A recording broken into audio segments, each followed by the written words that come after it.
Vamsi spiritual ప్రేక్షకులకు స్వాగతం. ఈ వారం రాశి ఫలాలు పరిశీలిద్దాం.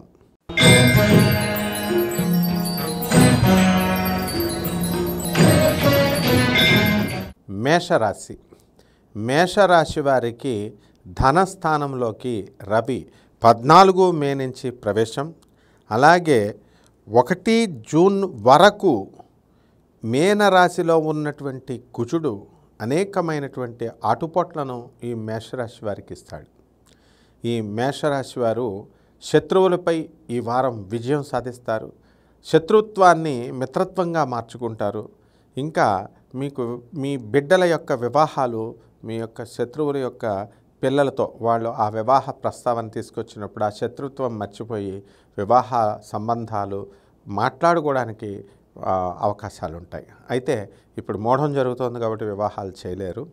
అలాగే వృత్తి, వ్యాపార, ఉద్యోగ విషయాలలో మొత్తం అంతా కూడా బ్రహ్మాండంగా ఉంది.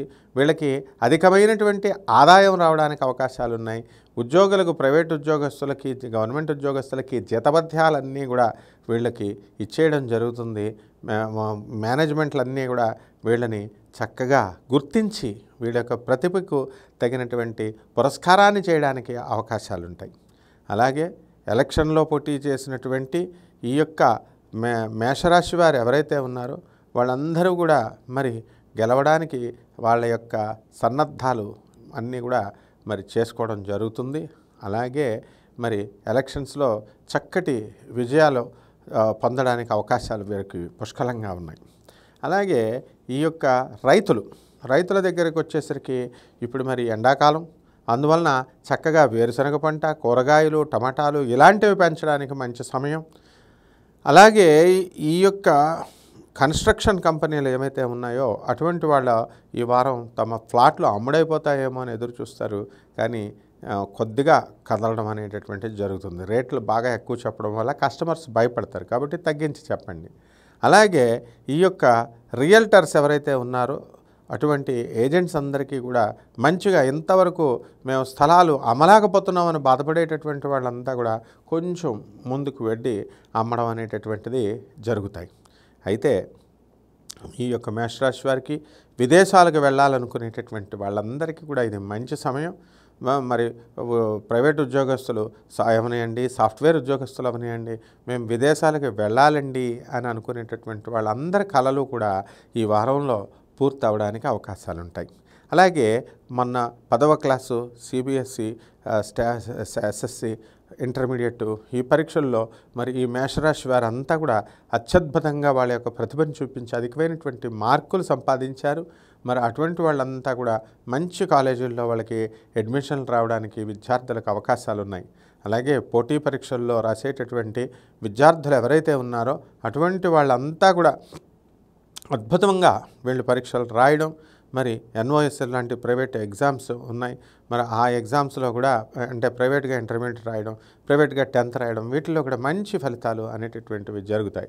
ప్రభుత్వంలో మీకు స్థానాన్ని సంపాదించుకోవడానికి మేషరాశి వారికి చక్కటి అవకాశాలు ఉన్నాయి.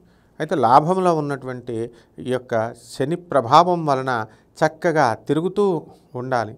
అంటే ఇప్పుడు కార్పెంటర్లు ఉన్నారు, ఇంటీరియర్ డిజైన్స్ ఎక్కడున్నాయి వాళ్ళు తిరుగుతూ ఉంటే వర్కర్స్ దొరుకుతూ ఉంటాయి. అలాగే ఈ సినీ, సంగీత, సాహిత్య రంగాలలో ఉన్నటువంటి వాళ్ళందరికీ కూడా మరి ఈ యొక్క శుక్రుడు వృషభ రాశిలో 19 మే తర్వాత వస్తాడు కాబట్టి అప్పటి వరకు కూడా బ్రహ్మాండంగా మనకి ఈ గుర్తింపు అనేటటువంటి వీళ్ళకి రావడం జరుగుతుంది. ఆ తర్వాత చక్కగా సినిమాలు, మంచి సినిమాలు ఈ హీరోలు తర్వాత హీరోయిన్లకి మంచి సినిమాలు సైన్ చేయడం జరుగుతుంది. అలాగే ప్రొడ్యూసర్లు కూడా అధికమైనటువంటి లాభాలు తీయడానికి అవకాశాలు ఉన్నాయి. సినిమాలన్నీ కూడా ఏ సినిమాలు తీసినా డైరెక్టర్లు మంచిగా హిట్ అవ్వడానికి అవకాశాలు ఉన్నాయి. రెమెడీస్ దగ్గరికి వచ్చేసరికి చక్కగా రాహు జపం చేసుకోండి, రాహు స్తోత్రాలు చదువుకోండి. రాహుకు కిలోంపావు మినుముల్ని, ఆవు పేడ రంగు లేదా గచ్చ పచ్చ ఆకు రంగు ఉన్నటువంటి వస్త్రాలని పేద బ్రాహ్మణులకి మీరు శనివారం నాడు ఉదయం 8 గంటలకి దానం చేయండి. ఇంట్లో దానం చేయొచ్చు, గుళ్ళో దానం చేయొచ్చు. అలాగే బెజవాడ కనకదుర్గమ్మ తల్లి యొక్క పాదపద్మాలకు మీరు చక్కగా కుంకుమార్చన ఓం హ్రీం దుమ్ దుర్గాయై నమః అనేటటువంటి మహామంత్రంతో అమ్మవారికి చక్కగా పారాయణ చేసి చక్కగా పాయసాన్న ప్రియాత్వక్స్త పశుల త్రిలోక భయంకరి అన్నారు కాబట్టి పాయసాన్ని నివేదనం చేయండి. ఏమీ లేని వాళ్ళు పత్రం పుష్పం ఫలం తోయమన్నారు శ్రీకృష్ణ పరమాత్మ భగవద్గీతలో. అందువలన ఆకునో పండునో పువ్వునో లేకపోతే ఒక గ్లాసు నీళ్లను నైవేద్యంగా పెట్టండి, బ్రహ్మాండంగా ఉంటుంది.